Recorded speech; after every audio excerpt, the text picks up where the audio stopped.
나이 드는 것도 괜찮아라고 말할 수 있는 삶을 살아야겠다고 하면서 과연 그렇게 사는 사람들은 얼마나 많을까요? 사람은 누구나 인생이 생각대로 흘러가길 바라지만 현실은 괴로움과 고통의 연속입니다. 행복은 찰나의 순간일 뿐 대부분은 걱정과 불안, 괴로움이 끊이질 않습니다. 내 마음 같지 않은 힘든 세상사.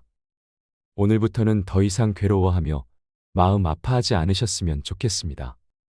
오늘은 인생에서 일어나는 모든 괴로움의 원인 3가지와 인생의 괴로움에서 벗어나는 한 가지 방법에 대해 알려드리겠습니다.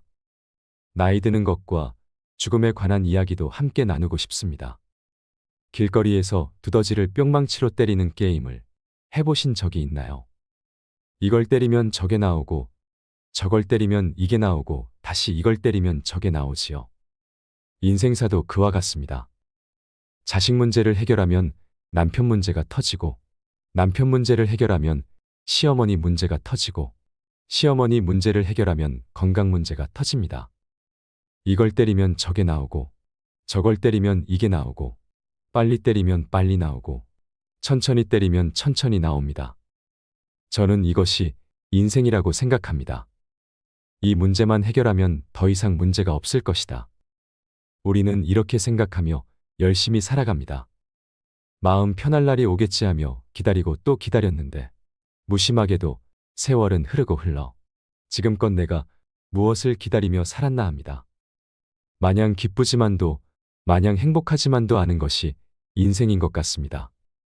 내가 기대했던 결과와 달리 우리는 이거 해결하고 나서 다시 저거 해결하느라 바쁩니다.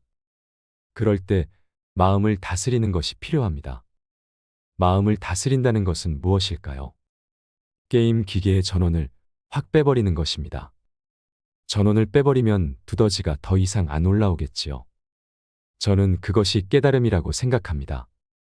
나이가 들수록 막막한 노후와 죽음에 대한 두려움에 걱정을 안고 살아가시는 분들이 많습니다. 우리에게 찾아오는 노화와 죽음을 어떻게 받아들여야 할까요? 죽음을 어떻게 바라봐야 하고 어떤 관점으로 죽음을 맞이해야 할지 생각해 보신 적이 있나요? 사람마다 죽음을 바라보는 관점은 다를 것입니다. 불교에서는 삶과 죽음을 같은 것으로 봅니다. 죽음을 어떤 특별한 것으로 보지 않습니다. 삶도 죽음도 특별한 것이 아니듯 전원을 확 빼버리면 죽음이라는 것도 아무런 문제가 되지 않을 것입니다. 죽음이 문제가 아닙니다.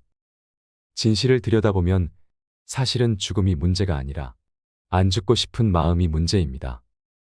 죽음 때문에 괴로운 것이 아닙니다. 마치 어떤 사람이 자기 남편이 문제라고 하는데 사실은 남편이 문제가 아니라 내가 원하는 대로 안 된다는 것이 문제인 것과 같습니다. 남편이 술을 마셔서 괴로운 것이 아닙니다. 남편에게 술을 마시지 말라고 했는데 남편이 계속 마시니까 괴로운 것입니다. 남편이 술을 마셔도 좋다고 마음을 내면 남편이 술을 마셔도 하나도 괴롭지 않습니다. 이처럼 안 죽고 싶다. 이렇게 집착하고 있는데 죽어야 하니까 괴로운 것이지. 죽음을 하나의 현상으로 받아들이면 죽음이 괴로울 이유가 없습니다. 죽음이 두려운 것은 결국 안 죽고 싶기 때문입니다. 삶과 죽음은 신진대사가 작동하느냐, 작동하지 않느냐의 차이일 뿐입니다. 그래서 우리는 죽음을 그냥 자연스러운 현상으로 바라볼 필요가 있습니다. 만약 모든 사람들이 죽지 않고 천년을 산다면 지구가 제대로 유지되지 않을 것입니다. 멀쩡한 사람이 죽겠다고 하는 것도 생명의 원리에 어긋나지만 죽을 때가 됐는데도 산소 호흡기를 끼워 놓고 안 죽으려고 발버둥 치는 것도 생명의 원리에 어긋납니다. 육체가 건강한데 스스로 목숨을 끊는 일은 하면 안 됩니다.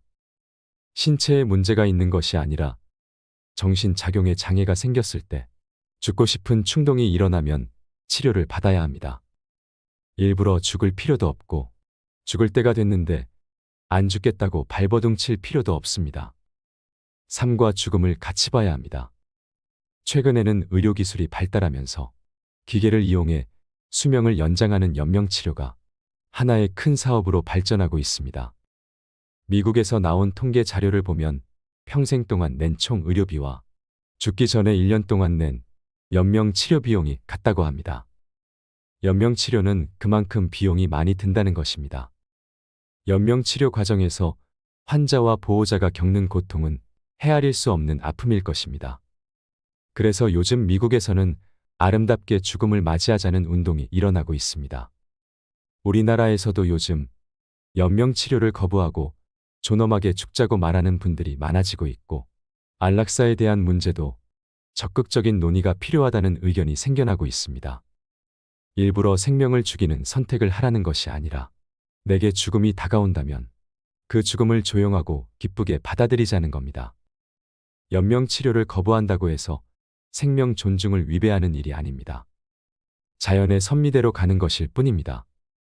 인위적인 것을 가해 억지로 생명을 연장하는 것은 그 또한 개인의 선택이지만 자연스러운 일은 아닙니다. 육신은 내가 잠시 걸친 옷일 뿐인걸요. 말씀하시며 웃으시던 법정 스님을 그리워하고 떠올리는 분들이 많을 것입니다. 최인호 작가님과 법정 스님의 대화를 듣겠습니다.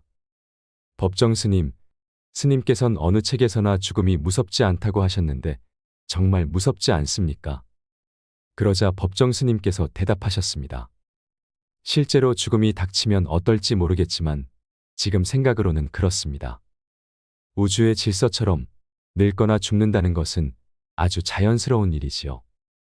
죽음은 나무가 자라는 것처럼 자연스러운 일이거늘 육신을 자신의 소유물로 여겨 소유물이 소멸된다는 생각 때문에 편안히 눈을 못 감는 것이지요. 죽음을 삶의 끝으로 생각하면 안 됩니다. 새로운 삶의 시작으로 생각할 수 있어야 합니다. 이런 생각들이 확고해지면 모든 걸 받아들일 수 있어요. 거부하려 들면 갈등이 생기고 불편이 생기고 다툼이 생기는데 겸허하게 받아들이면 편안해집니다. 죽음을 받아들이면 사람의 기량과 폭이 훨씬 커집니다. 사물을 보는 눈도 훨씬 깊어집니다. 표면을 통해서 심층까지 들여다볼 수 있게 되는 것이지요. 이 세상에 영원한 것이 어디 있겠습니까? 사람도 살 만큼 살았으면 그만 물러나야지요. 죽음 앞에서 두려워한다면 지금까지의 삶에 소홀했던 것입니다. 죽음은 누구나 겸허히 받아들여야 할 자연스러운 생명 현상입니다. 죽음에 대해 깊이 생각하면 할수록 우리의 인생은 깊어진다고 봅니다. 현대인들은 죽음을 불길한 것으로 여기면서 즉흥적이고 찰나적이며 현실적인 것에만 가치를 두고 있지요. 죽음을 잠시 저쪽에다 방치해 놓고 마치 없는 것처럼 생각을 안 하고 있으니까 어느 날 갑자기 죽음의 문제가 내 앞에 닥쳐왔을 때 당황하고 마치 피살당하는 것처럼 죽게 되지요. 물론 죽음이 자신의 문제로 다가올 때는 두렵고 고통스러울 것입니다. 그럼에도 불구하고 죽음이 나에게 왔을 때 통곡하고 분노할 것인가? 아니면 두려움에 떨 것인가? 그것이 정말 최선인가? 우리는 죽음에 대해 좀 더 자주 깊이 생각해 보아야 합니다. 살아생전 법정 스님께서 말씀하셨던 깨달음과 지혜를 찾으셨나요? 무소유란 아무것도 갖지 않는다는 것이 아니라 필요한 것을 갖지 않는다는 뜻이다. 우리가 선택한 맑은 가난은 부보다 훨씬 값지고 고귀한 것이다. 저는 법정 스님이 말씀하신 이 문장을 참 좋아합니다.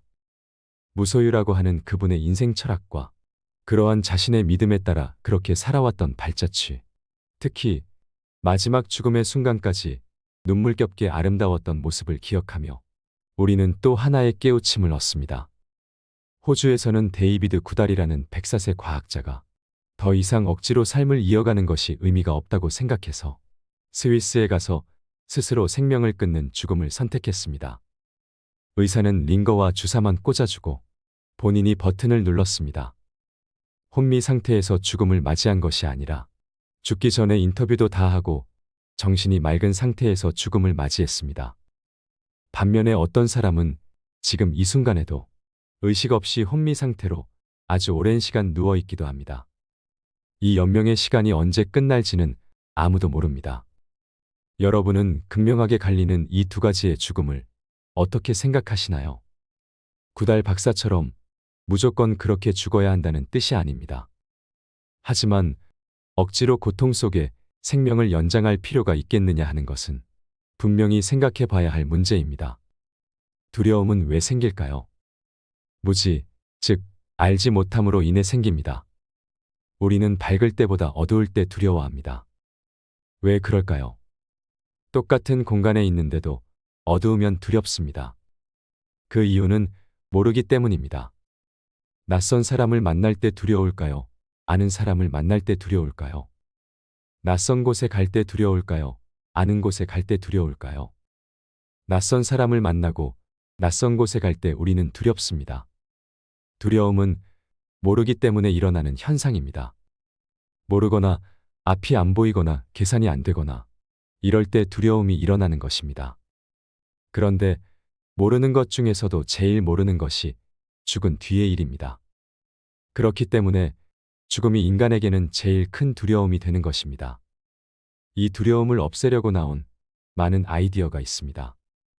첫째, 죽으면 더 좋은 곳에 갈 수 있다는 아이디어입니다.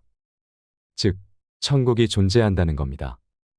둘째, 죽으면 다시 태어난다는 아이디어입니다. 헌 옷을 버리고 새 옷을 입듯이 다시 태어난다는 것입니다. 정답은 없습니다. 다만 이치를 깨달아 마음을 정진하는 사람들은 공통점이 있습니다. 죽는 순간에도 호흡을 관찰하는 것입니다. 숨이 들어오고 숨이 나가고를 일상적으로 지켜보듯이 죽는 순간에도 숨이 끊어질 때까지 가만히 들숨과 날숨을 알아차리기 때문에 두렵지 않습니다. 죽음이 두렵지 않기에 죽어서 어떻게 될지, 죽으면 어디로 가는지에 대해 걱정하지 않습니다. 자연을 보세요. 나뭇잎이 떨어질 때 떨어지면 어떻게 되지? 어디로 가지? 이런 생각은 하지 않습니다. 죽음에 대한 두려움이 없는 것이 바로 해탈입니다.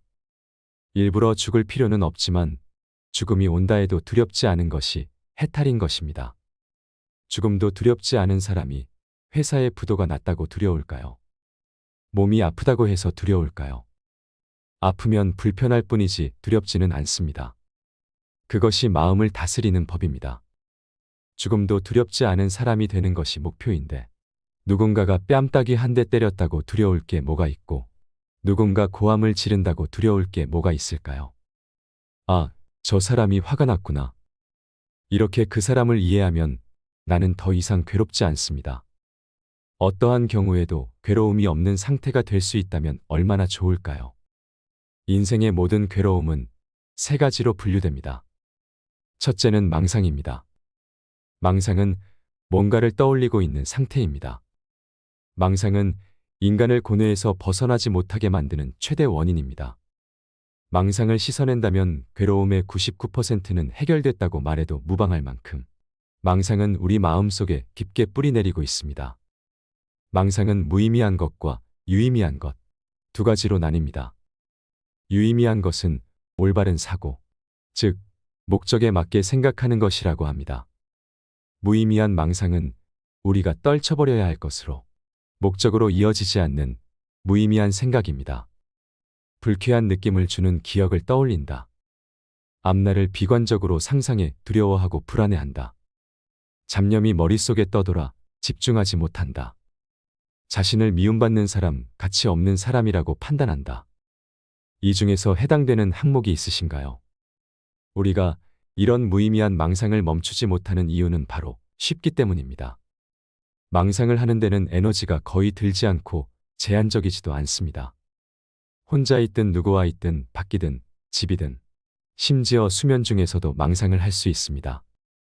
하지만 이러한 망상은 마음을 괴롭힙니다. 티끌 같은 망상도 한없이 쌓이다 보면 태산이 됩니다. 이렇게 망상이 마음을 점령하게 되면 다른 생각을 할 수 없게 되고 부정적인 감정의 변화를 일으키기도 합니다.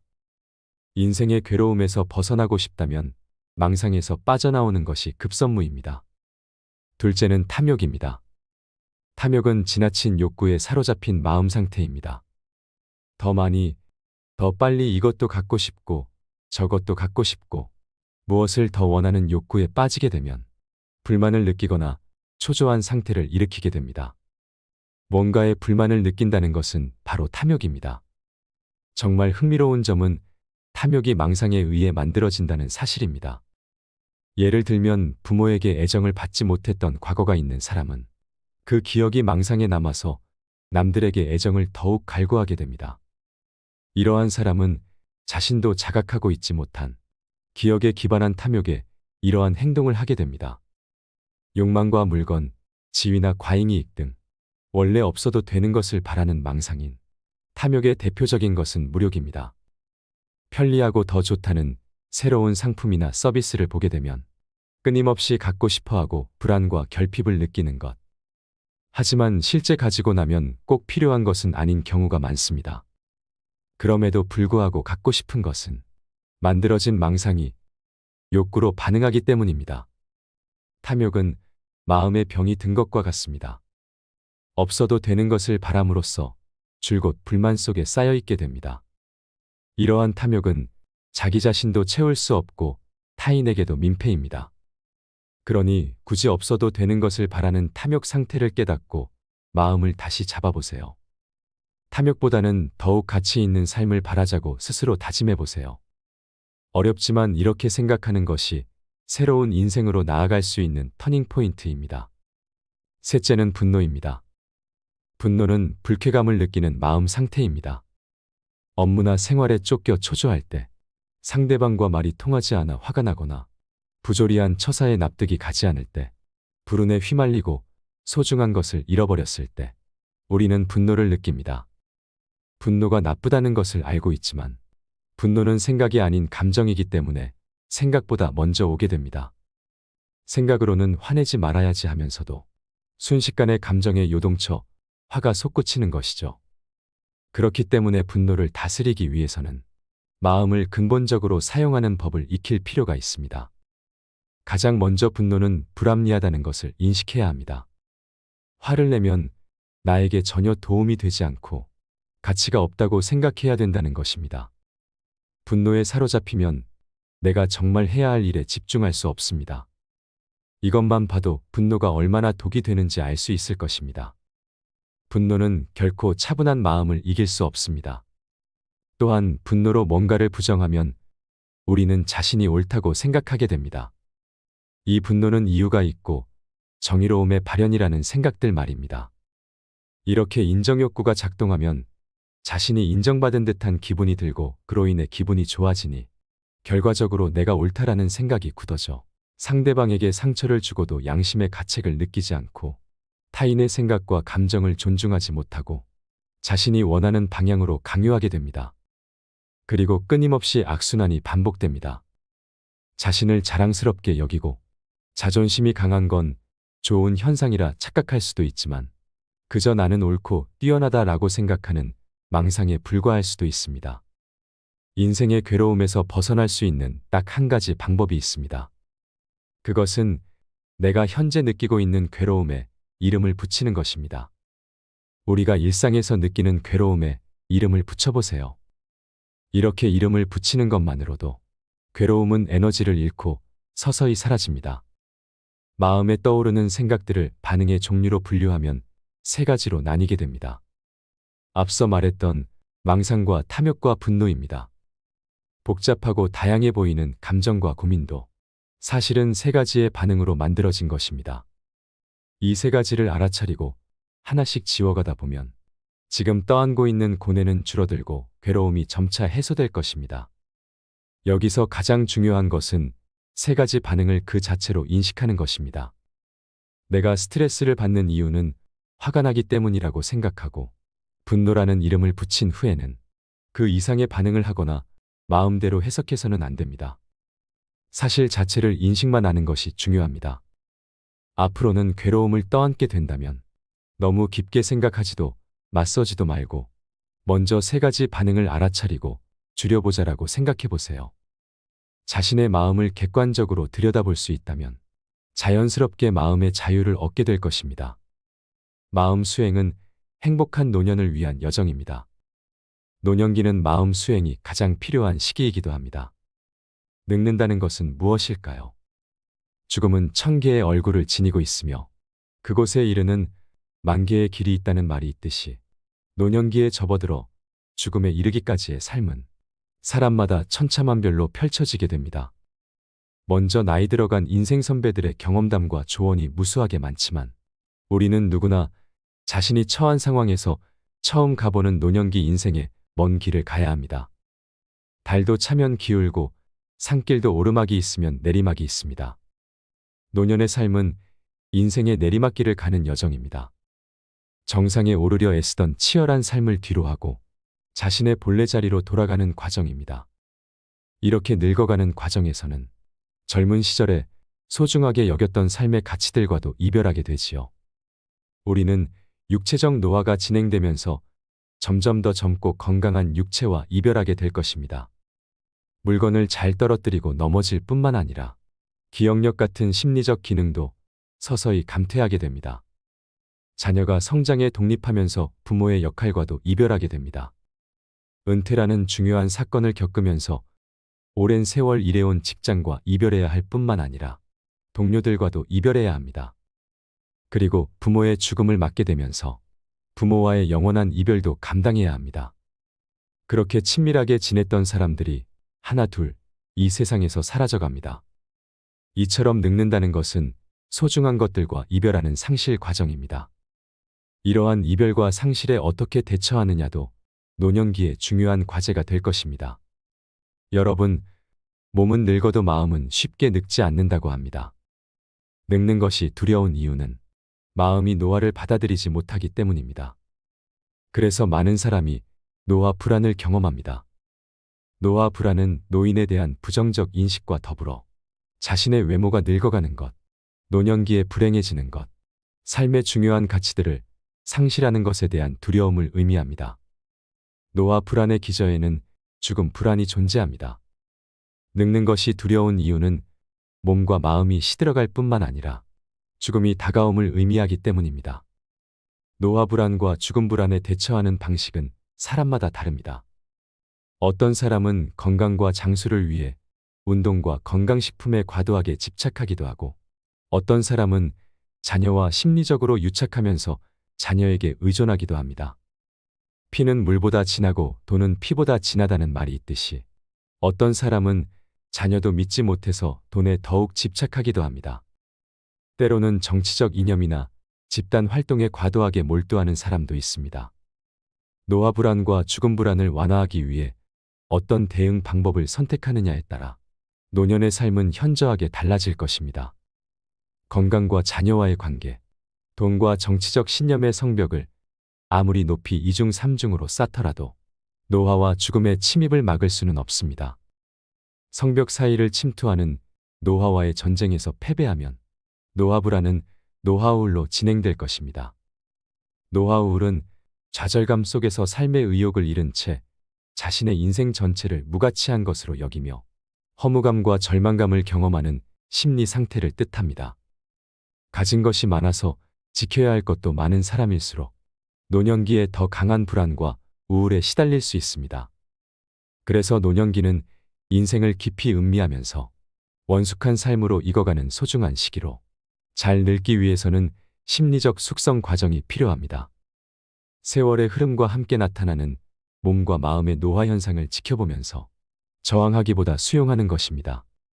심리적으로 잘 숙성된 사람은 인생의 변화에 대한 받아들임과 너그러움이 깊어집니다. 원숙한 노년의 삶을 위해서는 자신과 세상에 대한 집착을 내려놓는 노력이 필요합니다. 노년기는 채우기보다는 버리고 갈 일만 남아서 삶이 더욱 가볍고 자유로워지는 즐거움을 만끽하는 시기인지 모릅니다. 노년기에 찾아오는 집착과 유혹, 그리고 고통과 공포를 담담하게 바라볼 수 있으려면 마음 수행을 통해 관조의 힘을 길러두어야 합니다.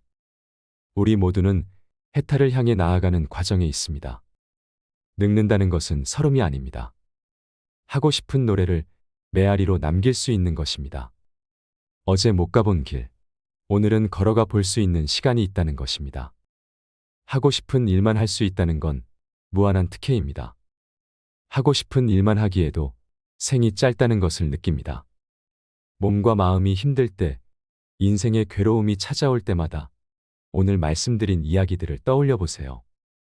지혜롭게 나이 드는 당신이 아름답습니다. 이상으로 인생 철학이었습니다. 철학이 있는 당신의 삶을 응원합니다.